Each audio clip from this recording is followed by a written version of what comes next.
All right, as we end the year 2022, which obviously started at all-time highs, we've had some massive disruptions this year, whether it was, the stock market starting to make its correction, whether it was the Ukraine war with Russia, supply chain being affected, interest rates starting to go up, which created inflation, which now has us heading into the next wave after something like that happens, and a lot of market uncertainty. We just got off of FTX drama when it came to the crypto or the cryptocurrency space. And I think that it's always important to understand, like, okay, what does my world look like when I have structure and strategy? And I could kind of, have to be able to be flexible enough when uncertainty hits, but my plan isn't disrupted because I'm not at the mercy of all the things I can't control. So today, what we're going to talk about is how to prepare your finances for a 2023 recession. Now, what's interesting to me is interest rates over the last 6-7 months have gone from 2 to basically 7%, but now we're finally talking about a recession. So I think that once you start seeing the announcements and once you start seeing the alarm bells go off about the recession, the bad news is already here and behind us. I think that during COVID, there's some information out there that savings accounts were at all-time highs. I think that, with interest rates so low, the markets were running both real estate as well as the stock market. I know that, there was a lot of activity on TikTok where there was people making a lot of money overnight. Reminded me a lot of March of 2000, which was the internet stocks. But at the end of the day, what it really comes down to is understanding that if you don't have a game plan, if you don't have a strategy, what's going to happen is you're going to be subjected to the things you can't control. So as interest rates go higher, what does that affect? It affects housing. How does that affect housing? Well, people that sell real estate who were probably selling properties within 7 days of listing, they're not selling anything right now.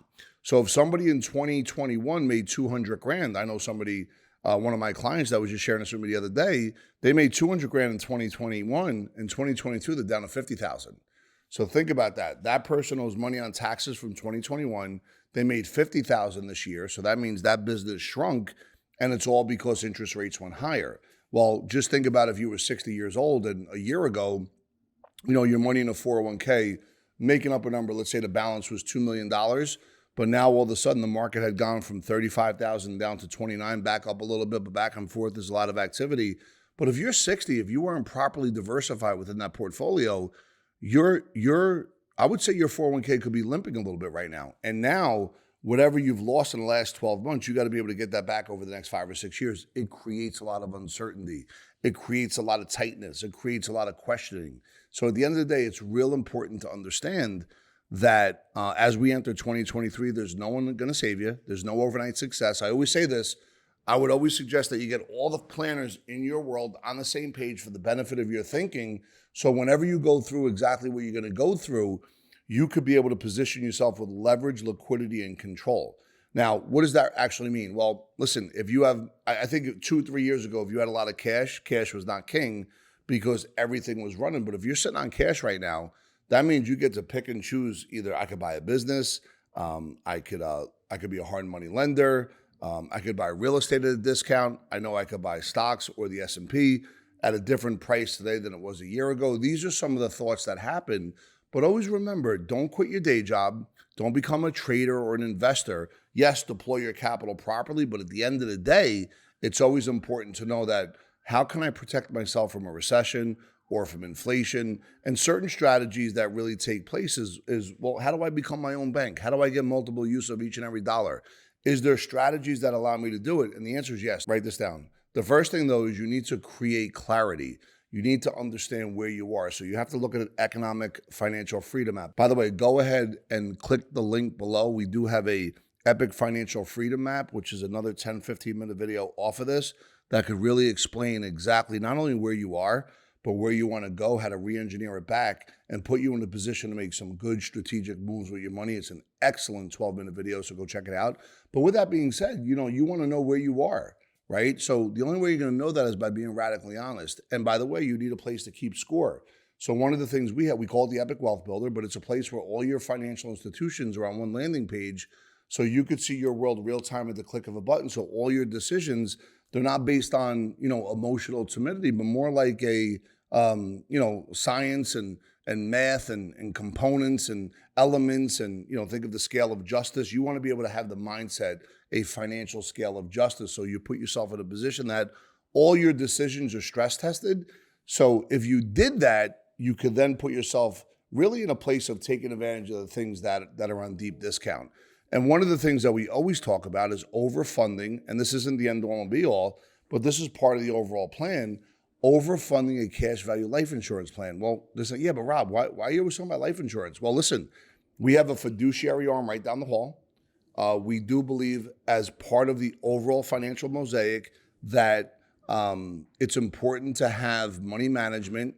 You want to make sure that that fiduciary speaks the same language as far as what's the best for you when it comes to strategy, money moves, and how to position your dollars properly, right? So one money move would be something like, okay, I invest, I get a match at my company. My company matches the first 4%. Great.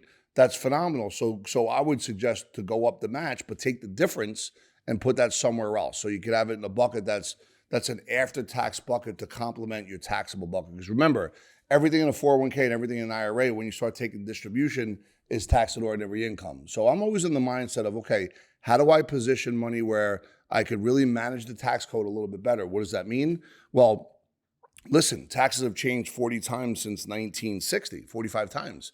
When I say manage the tax code, I want to have products that are tax-free that allow me to take a little bit of out of my other products that are taxable. For example, if I'm 65 and all of a sudden taxes are at all-time highs, that means I'd want to take less out of my IRA or 401k and more out of my cash value life insurance bucket. Conversely, if taxes go down to all-time lows, I want to take more out of my IRA and more out of my 401k and a lot less of my cash value. So that's how you can manage that. But if you only have one bucket of money and that bucket happens to be an IRA or 401k, which means it's subjected to taxation plus required minimum distributions, well, at the end of the day, you're going to be running east looking for a sunset when economic winter comes your way. But the real question is, how do you incorporate life insurance in the overall plan? Well, once again, we go back to the scoreboard. We go back to cleaning out the clutter. We want to make sure that our decision-making is stress tested, that all of our planners are on the same page, because if you met with your planners on a quarterly basis, and by the way, do not let your planner get annoyed because you keep calling him or her. Matter of fact, if they get mad when you do it, fire them. Because at the end of the day, you pay them, they don't pay you. But when it comes down to understanding money moves, one would be go up to the match on a 401k. Another one would be, hey, listen, do you double pay your mortgage? Well, let's talk about that. If you have a 30-year mortgage and you're making 2-3 extra payments a year, I know the whole story that you get to kind of shrink the time on when the mortgage is due. But the real question is that best for you? If in other words, if you deployed that money somewhere else, would that be a better move? My answer is it's always up to measurements and overall planning strategies and being able to figure out what's best. So I want you to stay close on that. And I want you to understand that at the end of the day, it's okay to ask questions. Now, what I've also noticed with this, I mean, they're acting like it's not a recession yet.